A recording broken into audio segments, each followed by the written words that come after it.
Greetings everyone. On this clip of today, we feature John Vorster, who was the Prime Minister of South Africa in 1915. And on this clip in particular, we refer to a message, or rather an interview that he did in 1975, where he addressed the issue of immigrants, that is from countries like Malawi, Zimbabwe, and surrounding countries, including like Botswana, Swaziland, and the like. This, which appeals to be somewhat of a prophetic message, was a foresight into the future. Although he was addressing the current issues that were then persisting, it seems that his words have proven to be correct in our current day and time. Let us listen to what the minister had to say of the then apartheid regime, speaking particularly on the issue of immigrants in South Africa.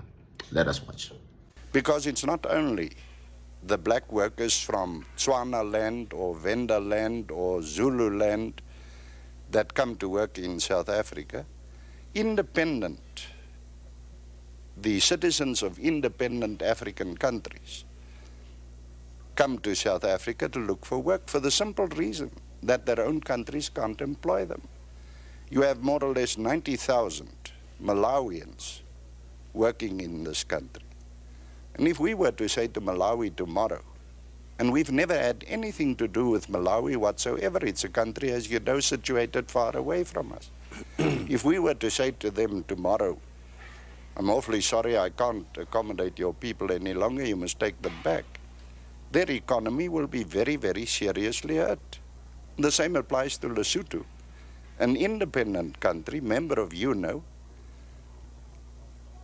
If we were to say to Lesotho, we are sorry, we can't employ their 105,000 people working in this country at the moment, you can well imagine what will happen to the economy of Lesotho.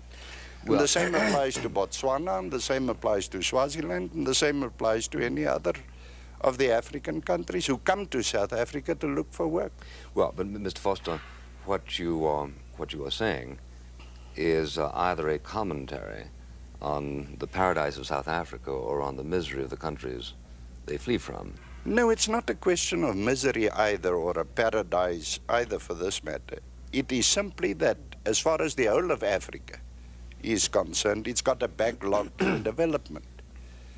To understand that, again, one must look at their history. But the point is, and I'm not saying it in a derogatory sense at all, but for generations to come, on account of the fact that they multiply by over 3%, as compared with ours of little over 1%. For generations to come, their difficulty will consequently be that they cannot create sufficient avenues of employment. And therefore, for generations to come, and I want to make it very clear that I'm not saying it in a derogatory sense at all, but in a practical, realistic sense, their main export will be labor, because they can't employ their own people. And it so happens that until that time, that they have developed to such an extent that they can employ their own people, they will be forced to look to South Africa and other countries to employ their people whom they cannot employ themselves. Well, you've heard it. I would like to hear your comments, your thoughts on this and your take on this.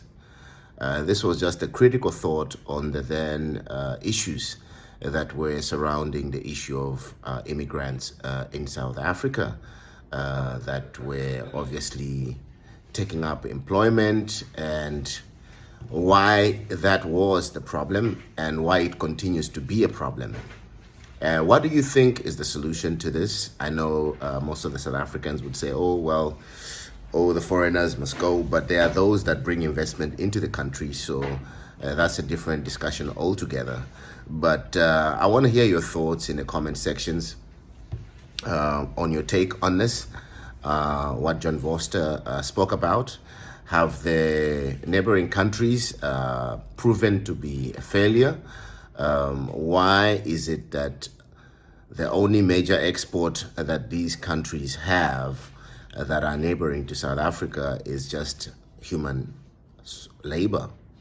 Like the highest resource is just people. And obviously, because they can't get employment in their countries, then they seek for other opportunities outside so that they can leverage, further their studies, their dreams raise, and support their families, among others. I just want to hear your thoughts, particularly on the message that was shared and what you think regarding this subject. Thank you so much.